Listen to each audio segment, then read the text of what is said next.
কালকে পিএসএল এ ম্যাচ ছিল রিশাদের team Lahore Qalandars versus Karachi কিংসের। এই ম্যাচটা আমার কাছে অন্তত খুব ভালো লেগেছে, খুবই এনজয় করেছি। কারণ এখানে লাহোর কালান্দার্স ফার্স্টে ব্যাটিং করে এবং তারা শুরু থেকে বিধ্বংসী ব্যাটিং করে।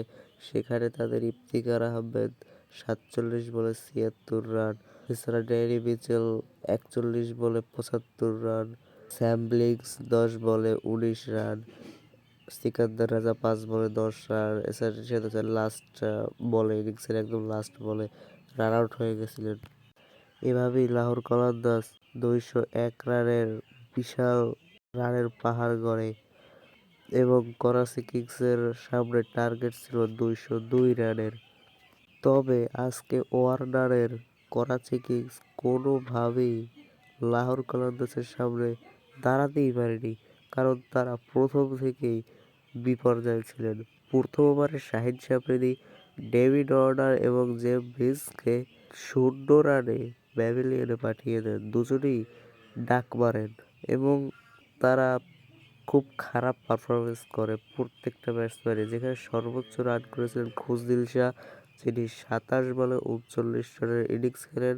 এছাড়া শিফরেট, তিনি ২২ বলে ১৮ রানের ইনিংস খেলেন। মাসুদ, যিনি ১৪ বলে ১৮ রানের ইনিংস খেলেন। এছাড়া হাসান আলী, যিনি ২৫ বলে ২৭ রানের ইনিংস খেলেন এবং অ্যাডাম মিলনে ৭ বলে ১৬ রানের ইনিংস খেলেন। এভাবেই তারা ১৯ ওভার ১ বলে ১৩৬ রানে অল আউট হয়ে যায় এবং লাহোর কালান্দার্স উইন হয় ৬৫ রানে।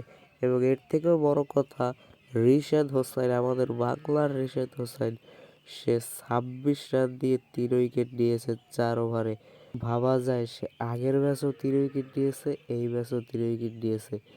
এই ম্যাচে এত রান হতো না আসলে। ফার্স্টে তিনি ১০ রানের মধ্যে ৩ উইকেট নিয়ে নিয়েছিলেন, কিন্তু পরে তিনি কয়েকটা বাউন্ডারি খান, এরপর ২৬-এ এসে দাঁড়ায়। তবে রিশাদের এই পারফরমেন্স আমাদের বাঙালিদের মুগ্ধ করেছে, পুরো ক্রিকেট বিশ্বকে মুগ্ধ করেছে। রিশাদ আমাদের গর্ব। রিশাদকে নিয়ে আপনার মন্তব্য কী, প্লিজ কমেন্ট বক্সে জানিয়ে যান এবং ভিডিওটি ভালো লাগলে একটি লাইক দিবেন এবং চ্যানেলটি অবশ্যই সাবস্ক্রাইব করবেন।